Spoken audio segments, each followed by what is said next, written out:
Ini Pertamina ini ya perlu bertanggung jawab, dan bertanggung jawabannya tidak hanya secara hukum acara perdata atau pidana, tetapi bertanggung jawabnya juga dalam konteks kepentingan publik. Dengan tugas yang begitu penting, Pertamina harus lebih hati-hati, dia harus perfect excellent gitu loh dalam pelayanannya.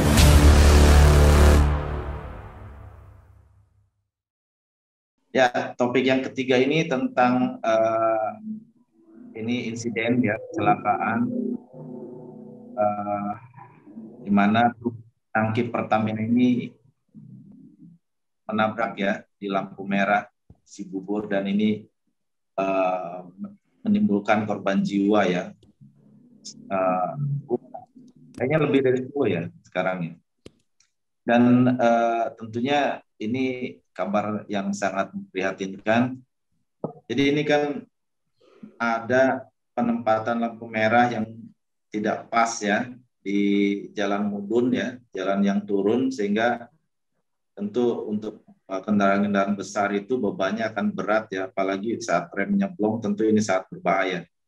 Kemudian ya ini yang terjadi di antaranya. Kemudian siapakah yang harus bertanggung jawab? Ini Pertamina secara institusi bagaimana nih, harus bertanggung jawab atau tidak? Dan tentunya lampu merah itu apakah harus dicabut atau tidak ya, atau ditempatkan lagi di tempat yang semestinya lebih aman, atau jalannya kalau membuat jalan itu lurus kan, tidak mudun, itu kan tentunya hal yang sulit ya.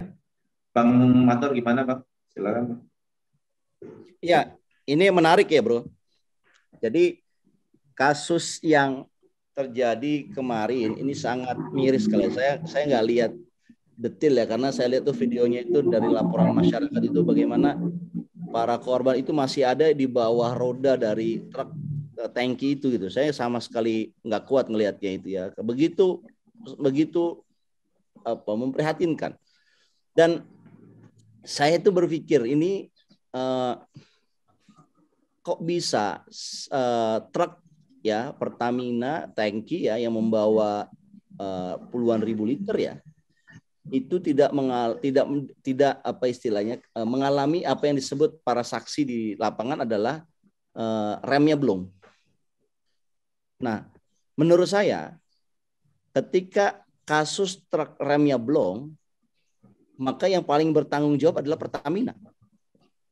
Dan saya kira Pertamina tidak hanya cukup untuk memberikan maaf.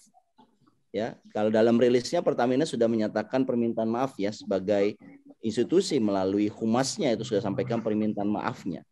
Tapi ini bukan kaitannya permintaan maaf selesai, ini ada kaitannya mengenai pidana. Ada unsur kelalaian yang kemudian tidak hanya harusnya ya, tidak hanya kepada si supir ataupun pengelola jasa transportasi, tetapi pihak Pertamina juga harus bertanggung jawab. Jangan-jangan tidak ada investigasi, tidak ada evaluasi yang komprehensif mengenai kelayakan truk yang ditetapkan oleh Pertamina sebagai standar. Kalaupun ada, jangan-jangan tidak dilakukan oleh pengawasan yang baik.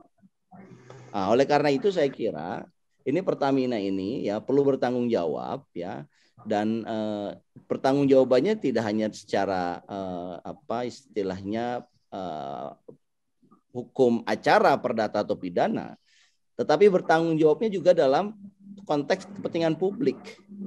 Kita tahu bahwa PT Pertamina Niaga inilah yang kemudian membuat satu kontroversi dengan mengatakan bahwa BBM subsidi ini harus beli menggunakan Pertalite, My Pertamina.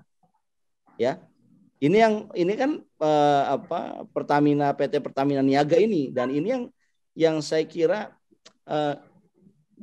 Pertamina sudah lagi-lagi ya punya peranan besar dalam menyalurkan BBM, baik itu BBM subsidi ataupun BBM yang ditugaskan oleh negara untuk masyarakat begitu ya.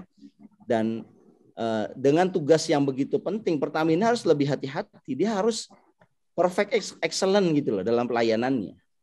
Nah, sementara ini kejadian kabar terakhir sudah 11 ya. Tadi kalau berita tadi kan 8, tapi saya dapatkan informasinya sudah 11 orang dinyatakan tewas. 2 mobil yang ada di depannya itu rusak, dan puluhan kendaraan motor itu terlindas. Ya, saya kira ini satu ya, Pertamina harus bertanggung jawab. Yang kedua, ini layak untuk dievaluasi oleh kelembagaan KNKT, ya, Komite Nasional Keselamatan Transportasi. KNKT ini perlu melakukan investigasi yang cukup komprehensif, terutama terkait mengenai jalan yang menurun dan di ujung jalan itu ada lampu merah. Ya, ini perlu di KNKT itu perlu memberikan asesmen apa layak jalan seperti ini. Ya, siapa yang menempatkan lampu merah di situ di jalanan menurun misalnya. Karena sebelum kejadian ini ya beberapa warga mengatakan di tempat itu memang sering terjadi kecelakaan. Kenapa? Karena begitu menurun itu kan kecepatan tinggi. Digas ataupun tidak digas itu kecepatannya tinggi kan. Nah, disitulah kemudian ada lampu merahnya yang kemudian secara keselamatan transportasi itu kan ada teorinya, jalanan menurun itu kapan dipasang lampu merah dan sebagainya gitu. Nah, apa ini sudah dipenuhi lampu merah, pemasangan lampu merah di tempat itu? Ya, dengar kabar bahwa lampu merah itu baru dipasang baru ya, sebelumnya tidak ada gitu. Nah, itu yang membuat para pengendara menjadi kagok gitu. Nah, saya ingin katakan bahwa ini perlu dievaluasi keberadaan dan kondisi jalan yang ada di lokasi ya, di namanya jalan apa? Transyogi ya di daerah Bekasi ini ya, Bekasi Cibubur ya. Ini perlu di hati-hati gitu loh. Inilah yang saya katakan bahwa kebijakan publik itu nggak boleh serampangan. Kebijakan publik itu nggak boleh asal-asalan karena konsekuensinya publik. Bahkan untuk pemasangan lampu merah pun itu ada teorinya. Sama seperti membangun infrastruktur juga ada teorinya. Jangan serampangan, jangan gila-gilaan gitu loh. Masang traffic light, lampu merah itu ada teorinya. Begitu juga membelanjakan anggaran publik ada teorinya juga. Jangan semena-mena gitu loh. Semena-mena karena mentang-mentang lagi berkuasa apapun dia inginkan gitu loh. Saya ingin membuat legacy pemindahan ibu kota misalkan dia lakukan padahal dananya nggak ada. Jadi ada teorinya dalam kebijakan publik itu. Hati-hati nih bro. Kalau tidak dampaknya dahsyat. Ini contoh sederhana aja. Penempatan lampu merah tanpa asesmen ya dampaknya brutal. Dan saya kira ya ini patut dia menjadi satu renungan evaluasi buat kita. Ini 11 orang nyawa, ini karena orang-orang terbaik ya. Saya dengar salah satunya adalah TNI, perwira TNI yang sedang berkendara. Dan juga warga masyarakat yang lain ya, anak sekolah dan sebagainya begitu. Ini mereka ini orang-orang terbaik ya, tapi kemudian mengalami kecelakaan yang begitu tragis. Ya, jadi dalam konteks kebijakan publik jangan dianggap musibah ini sebagai musibah biasa, tetapi ini harus ada pertanggungjawaban resmi dari institusi. Yang pertama adalah dari Pertamina, yang kedua ini harus dibuat asesmen apakah pemasangan traffic light itu memenuhi ketentuan. Kalau tidak, ini siapa nih? DLAJR. Maka DLAJR ini sedang bertanggung jawab. Ya, DLAJR mana? Kepolisian atau Departemen Perhubungan, Kementerian Perhubungan misalnya. Nah, ini harus bertanggung jawab dan merasa pertanggung jawabannya nggak sekedar minta maaf, bro. Nggak sekedar minta maaf, itu terlalu simpel meminta maaf itu. Tetapi dia harus kemudian memastikan bahwa seluruh truk yang digunakan Pertamina untuk melaksanakan tugas negara yang diberikan kepadanya itu harus memadai dalam kondisi yang baik. Apabila tidak baik truk-truknya, maka yang bertanggung jawab adalah Pertamina. Ya. Direksi Pertamina itu bisa dituntut karena salah atau abai dalam melakukan kebijakan publik. Komisarisnya itu ada komisaris di situ kan? Ya. Komisaris Pertamina juga bisa dituntut. Kenapa dia tidak melakukan pengawasan? Jadi ini bukan sekedar ganti rugi misal atau uang bela sungkawa misal. Enggak. Ini kasus serius yang saya kira kalau kita di negara maju ini harus diselidiki, bahkan bisa berakibat kepada pergantian direksi dan pergantian komisaris dari institusi itu. Bro. Ini nggak main-main loh. Kalau kita lihat ada kasus-kasus pencemaran lingkungan ya di berbagai tempat, ini biasanya diikuti dengan tidak hanya turun jabatan perusahaan itu, tetapi politisi-politisi yang mendukung perusahaan itu pun kena dampaknya. Jadi ini Ini nggak main-main. Demikian, Bro. Oke.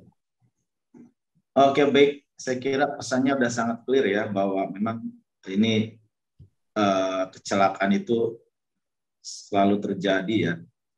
Dan tentunya di sini karena ini adalah instrumen institusi ya, Pertamina ya, di dalam hal ini tentunya ini harus bertanggung jawab secara penuh ya, terutama pada keluarganya ya. Kita mungkin di dalam salah satu korbannya itu adalah sumber pencari nafkah di keluarga gitu ya. Dengan kehilangan nyawa ini mungkin akan berdampak serius terhadap keberlangsungan keluarganya. Dan tentunya harus ada jaminan ya bahwa keluarga tersebut bisa hidup dengan baik di masa yang akan datang. Ya, ada yang mau ditambahkan Bang Mus atau sudah cukup clear? Sudah cukup clear ya penjelasan dari Bang Matur terkait apa yang terjadi dengan musibah kecelakaan.